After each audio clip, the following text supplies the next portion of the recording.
We continue our study of the divided kingdom tonight with the 18th chapter of 2 Kings and about verse 14. Our attention is directed to southern Judah and good King Hezekiah. Of course, Assyria, the international empire at that time, had overrun northern Israel, carried them away into captivity, but they had also invaded southern Judah and had conquered all of the fenced cities of southern Judah except Jerusalem. And this was the great problem that Hezekiah had, because his forces were far inferior to those of the Assyrian Empire.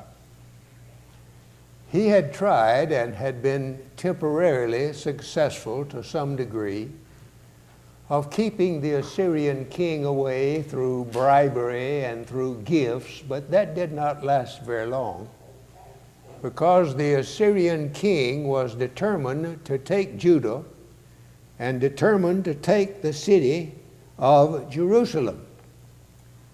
And he resorted to what we might call a propaganda warfare. If you look at verse 19, you see the name of a man named Rabshakeh. Rabshakeh was the spokesman for the king of Assyria. And he approached the leaders of southern Judah and others, and he said, in essence, you may as well surrender to me. I'll take you to captivity. I'll provide for you. Everything will be just fine. You'll have all that you need. But you might as well surrender. There's no use in you fighting me. Now, look at these other nations. How successful have they been in fighting me? Well, of course, he had conquered them all. No use of you depending upon Egypt. Egypt won't help you. They don't have the power to be able to deliver you. You might as well surrender to me. And he said all of these other nations, why, they had relied upon their gods. What good did it do them? Why, I overpowered all of their gods. And as for your king, he's trying to get you to rely upon your God, Jehovah. There's no use in that. He's not going to be able to deliver you. And then he really added salt to the wound when he said, why, your God is the one that told me to come down here and conquer you. Now, I don't believe that for anything. Even though God did use these evil people to punish these nations, but I don't think God had spoken to the king of Assyria to do this. But he was making headway with that kind of propaganda, and the leaders of southern Judah, they were quite disturbed about this. And they said to Rabshakeh, don't talk in our language, talk in your language. Our people are being discouraged by this. Well, that's exactly what Rabshakeh wanted to accomplish. He wanted to demoralize the people of southern Judah. He wanted to destroy their spirit. He wanted them to give up and quit without a fight. And he was telling them, why, you're not going to succeed, and you may as well just quit. And don't listen to your king. Your king is not going to bring deliverance. Your God is not going to bring deliverance to you. And these men came to Hezekiah. Yes. I like it.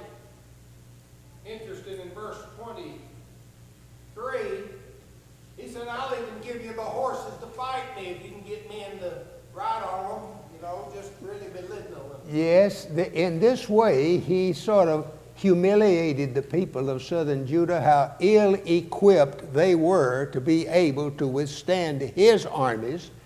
He said, you don't have the armament, you don't have the horses for battle. I'll even give you the horses, but you don't even have men that can ride them in battle. and you're just pitiful. You just might as well quit. And he really was telling, I suppose, he was telling the truth.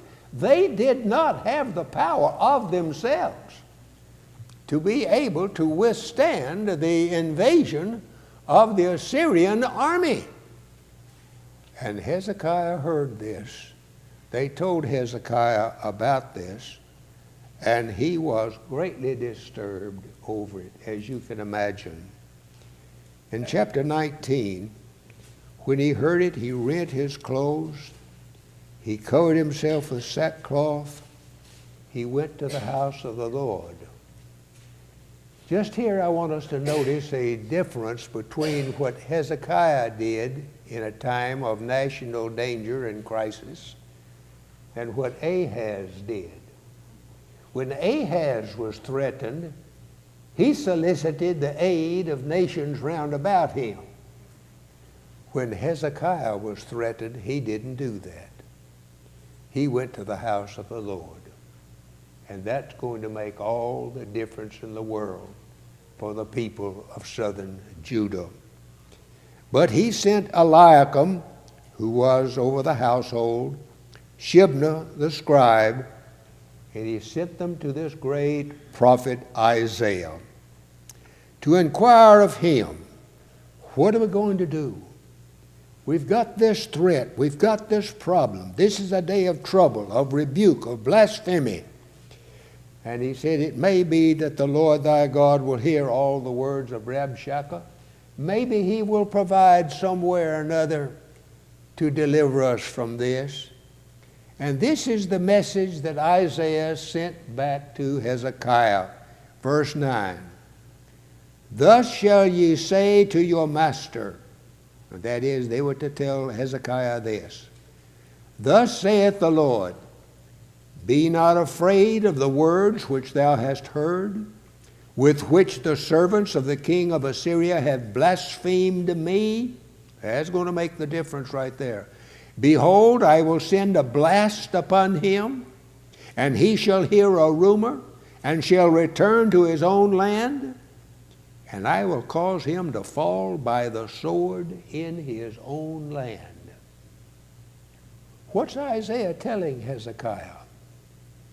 Don't worry about it, Hezekiah. I'll take care of it. I'll stop this king. And I want you to notice in detail now what he said was going to happen. This king will return to his homeland. He will be killed in his homeland. Now just keep that in mind, because we're going to see a little bit later on what happens to this fella. You know, it took a great deal of faith on the part of Hezekiah, seeing the massive armies of Assyria against him and his small forces, and he couldn't possibly win in a battle one-on-one. It took a great deal of faith on his part to accept what God told him. But he did accept it. He believed it. Isaiah, the prophet of God, told him about this. Well, Rabshakeh kept on with his bombardment of words.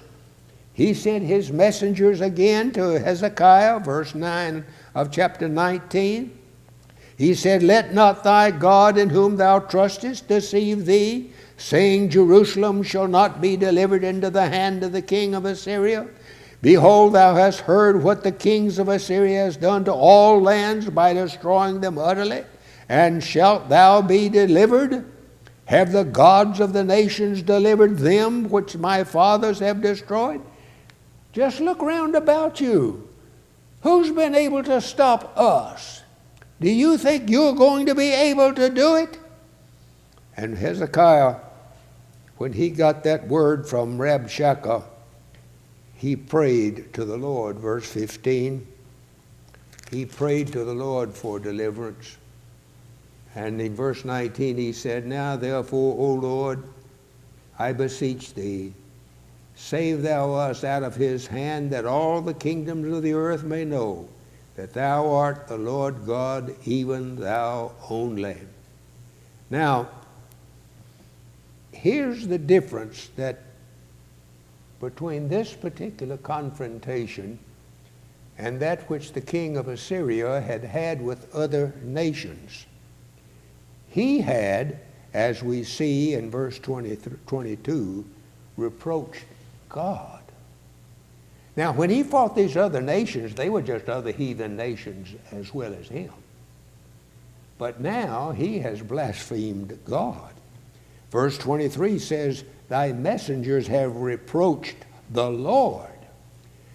This time the king of Assyria had confronted an enemy that was bigger than he was, though he didn't realize it at the time.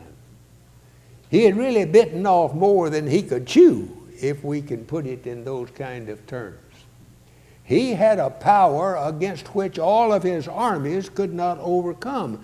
God told him in verse 28, because thy rage against me and thy tumult is come up unto mine ears, therefore I will put my hook in thy nose and my bridle in thy lips, and I will turn thee back by the way which thou camest.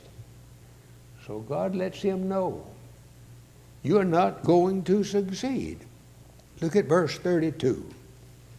Therefore thus saith the Lord concerning the king of Assyria, he shall not come into this city, nor shoot an arrow there, nor come before it with shield, nor cast a bank against it. By the way that he came, by the same shall he return, and shall not come into the city, saith the Lord, for I will defend this city and save it for mine own sake and for my servant David's sake.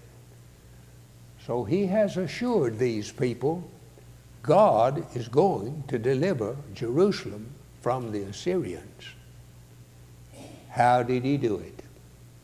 We read in verse 35, on one night, 185,000 of the troops of Assyria died. Now, God took care of that, didn't he? The people of Judah didn't lift their hand. They couldn't have done it even if they had tried. And, verse 36 says, so Sennacherib, he was the king, he went and returned and dwelt at Nineveh. Now watch. And it came to pass, as he was worshiping in the house of Neroch, his god, that Adramelech, and, well, you can get that name as good as I can, his son smote him with the sword, and they escaped in the land of Armenia, and Esarhaddon, his son, reigned in his stead. What did Isaiah say was going to happen to him? He would go back home. He would get killed in his own land. What did he do? He went back home. Two of his sons assassinated him, and another son took his place. I'll tell you, folks, this teaches us you are not going to defeat God. Men think they can. Men raise all their power, but to the glory of King Hezekiah. On whom did he lean? Whom did he trust? Almighty God. This is the reason this man is looked upon as being a great and powerful and wonderful king, because he followed the ways of the Lord. No doubt he was greatly influenced by this outstanding prophet Isaiah in all of this. But if Isaiah instructed him, and he did, Hezekiah was wise enough to follow his instructions. Anybody have anything you'd like to add or suggest here through chapters 18 and 19 about the deliverance of Jerusalem from the Assyrians? Hezekiah got out of that situation, but his problems were not over. Look in chapter 20. Hezekiah becomes sick. And Isaiah comes to him and says in verse 1, set thine house in order, for thou shalt die and not live. Haven't you heard a lot of sermons from preachers who have taken that as a text? Set your house in order. You're going to die. You're not going to live. Well, we all know that we're not going to live because we all know that we're going to die, but how many of us set our houses in order? Get ready for that. Now, it's not talking about straightening up your workshop and cleaning out the garage and getting your bedroom all straightened up and cleaning the floors. It's talking about your spiritual life. Set your house in preparation to face the Lord in judgment. That's what Isaiah is telling Hezekiah. Hezekiah was quite disturbed by this, of course, and he asked the Lord to remember how he had tried to serve him. The Lord told Isaiah as he was leaving, says, go back in there and tell this man he's got 15 more years. And so he went back and told Hezekiah, the Lord's going to give you 15 more years. And Hezekiah, now how can I know that? Give me a sign. And Isaiah said, well, look at the sundial. What kind of sign do you want? You want it to go forward so many degrees, or you want it to go backward? Well, he said, well, just sit here long enough, it'll go forward, but let it go backward. Now, I don't know much about a sundial. I know that it's supposed to tell you what time it is. I've got a sundial out in my yard. I had it. It's broken now, but had it. I never could tell what time it was. I was always moving it, and I never could find any of my smart brethren that could tell me how to work it either. But you're supposed to be able to tell what time it is by the sun, and of course every season the sun changes, and you'd have to shift that sundial. I'd rather have a wristwatch. But Hezekiah said, well, let it go backwards. And so he let it go backwards a certain 10 degrees or something like that. And that was a sign that he would live for 15 more years. During that 15 years, Hezekiah made a grave blunder. Now, we have been talking about the time when Assyria was the international power. But there was a power that was growing, and that was Babylon. And Babylon would eventually become a threat and would eventually overpower Assyria. While Hezekiah was sick, Babylon sent some people over there to see him, and under the idea he was seeing, well, how you getting along, and we want to know how you're feeling, and we want to be friends, and all this, that, and the other. And evidently Hezekiah was flattered by the attention by the Babylonians, and Hezekiah took and showed them everything that he had, all of his treasures and all of his jewels, and the temple and his house and everything that he had, and just showed them everything.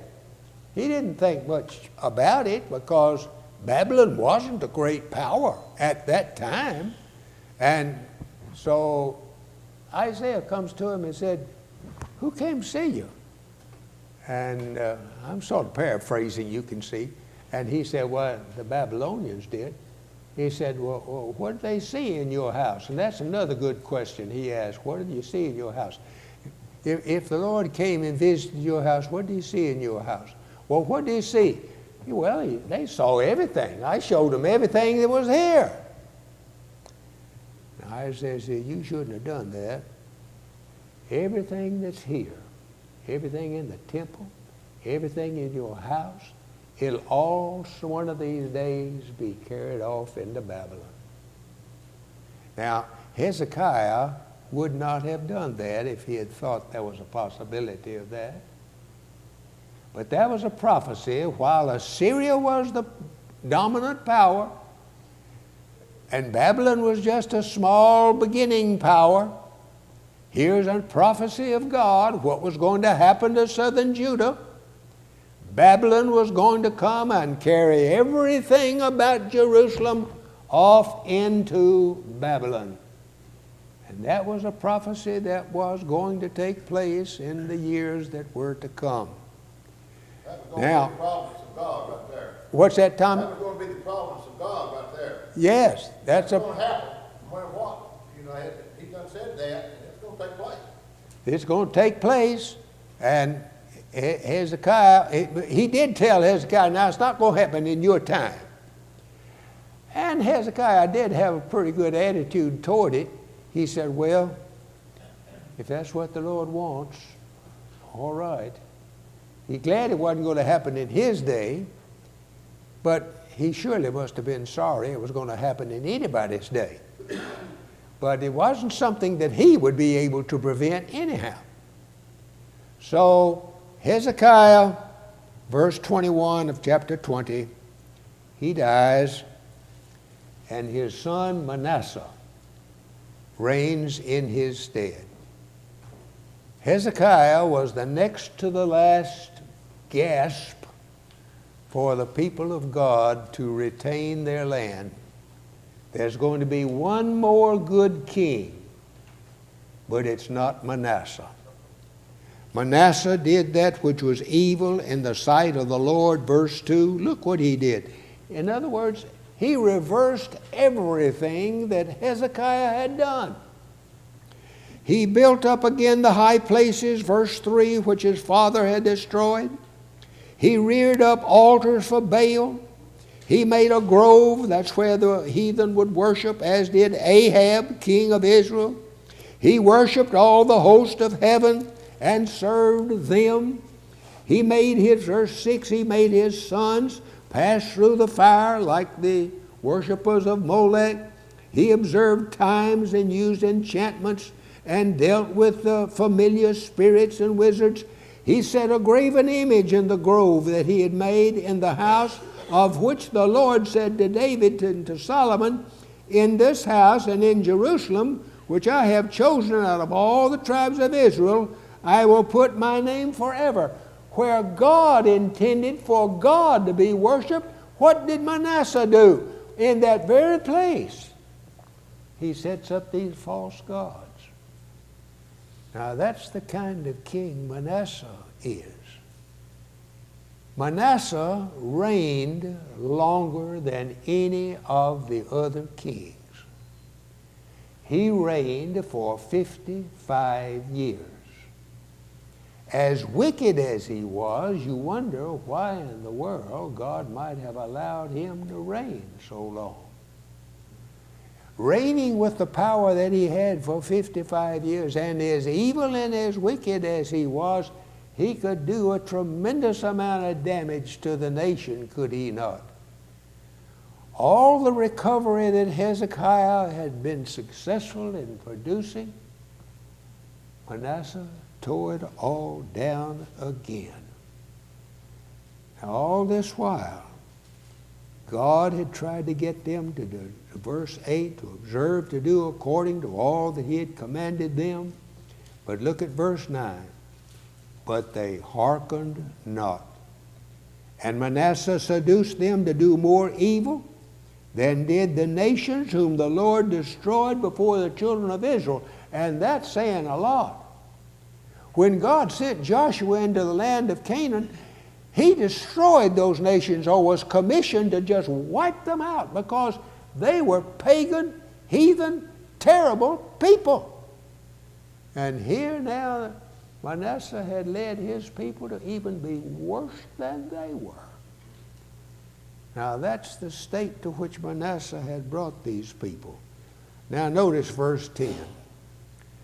And the Lord spake by his servants the prophets, saying, because Manasseh the king of Judah hath done these abominations, and hath done wickedly above all the Amorites did, which were before him, and hath made Judah also to sin with his idols, therefore thus saith the Lord God of Israel, behold, I am bringing such evil upon Jerusalem and Judah, that whosoever heareth of it, both his ears shall tingle. Now that's going to come with Nebuchadnezzar and Babylon a little bit later on. But God is going to punish this nation because of the wickedness. And he said in verse 13, I will stretch over Jerusalem the line of Samaria and the plummet of the house of Ahab, and I will wipe Jerusalem as a man wipeth a dish, wiping it and turning it upside down. I want to make a correction here that a lot of you brethren need to understand. There have been those that have perverted this scripture that I just read, that has said, here's the authority for man to dry the dishes. That's not what it's talking about, brethren. But evidently, a man wipes a dish, wiping it and turning it upside down. Verse 14, and I will forsake the remnant of mine inheritance and deliver them into the hand of their enemy, and they shall become a prey and a spoil to all their enemies. Why? Because they have done that which was evil in my sight, and have provoked me to anger since the day their fathers came forth out of Egypt unto this day. Now that's sort of like what we learned back over there in chapter 17 when we told the reasons why northern Israel was carried away. That's very similar, isn't it? Southern Judah is going to be carried away and destroyed for much the very same reason. Manasseh shed innocent blood very much. He was a wicked and terrible king. Fortunately, after 55 tragic years, he dies. In verse 18, his son Amon becomes king. Amon was but 22 years old when he began to reign, but what kind of man was he? In verse 20, he did that which evil in the sight of the Lord, as did his father Manasseh. Verse 21 says he walked in all the way that his father walked in. He served the idols that his father served and worshiped them. Verse 23, the servants of Amon conspired against him and slew the king in his own house. And they made Josiah, his son, king in his stead. Now we're not going to tonight get too far into the reign of Josiah. I want to recall and refresh your memory. When Jeroboam, the first king of northern Israel, erected altars in Dan and Bethel and told the people it was too much for them to go down to Jerusalem but to worship at those two altars instead. Excuse me. You will recall that a prophet went there and condemned what Jeroboam had done and said that there would be a man that would come and destroy those altars. And he told him the name of the man. It would be a man named Josiah. And when we read of the life and the work of Josiah, this is what he did. Now that was a long time ago. The prophecies of God don't just happen the next day, but they will be fulfilled. There's something that we learn from that, dear people. It seems to be a minor point. It is in a way. First of all, there was the destruction of these altars as God disapproved of them. But here's what I think we learn and need to keep before us. God keeps His word. Now, God's not going to change His word to accommodate man. I sometimes get the idea, and I don't think that I'm too far off on this, that people have the idea that if I just deny a thing, or if I just ignore a thing, or come up with something different some way or another, that's going to change God's mind. He's going to change His plan to accommodate me, to suit me. I think we've got a lot of people, and a lot of them stand in pulpits today, and on television, trying to convert God to accept man, instead of converting man to accept God. God's going to keep His word. What He has promised, He will fulfill in His own good time and in His own good way. And what God has warned and threatened, He'll carry that out also in His good time and according to his will. If we don't learn anything else from old Jeroboam, the first king of northern Israel, and Josiah, he said, Jeroboam, this will be destroyed by Josiah. Many years later, Josiah does destroy what Jeroboam had erected. Doesn't that tell you and me, the God that we worship, he keeps his word? Well, that's where we'll have to stop for tonight. We'll begin with chapter 22, Lord willing, next week. Now, yes, Tommy? I think it's interesting here as far as what's taken place here in these 86 years. It's been 86 years past since Hezekiah has died, and his great-grandson is taking over, Josiah. And during that time, the people that are there now, they know nothing about the worship that Josiah is fixing to tell them about. Yeah. They're all died. They've all been worshiping something else. In fact, During when all this time. they found out what it ought to be, it even shocked Josiah. And we're going to find out a most peculiar event takes place in the early reign of Josiah when he starts repairing the temple. I think it's very interesting what they find in there. Wouldn't you be surprised, or I don't think you would, here's a church building, and they're going to remodel it. And while the workers, when they're remodeling it, one of them comes up and says, Shazam, you know what I found? I found a Bible in here. Of all things, a Bible in the church building? Why, let's read it. They didn't know nothing about it. Yeah, well, we'll read it next week. We'll see what happened to them. That's where we'll stop and begin with chapter 22, Lord willing, next week.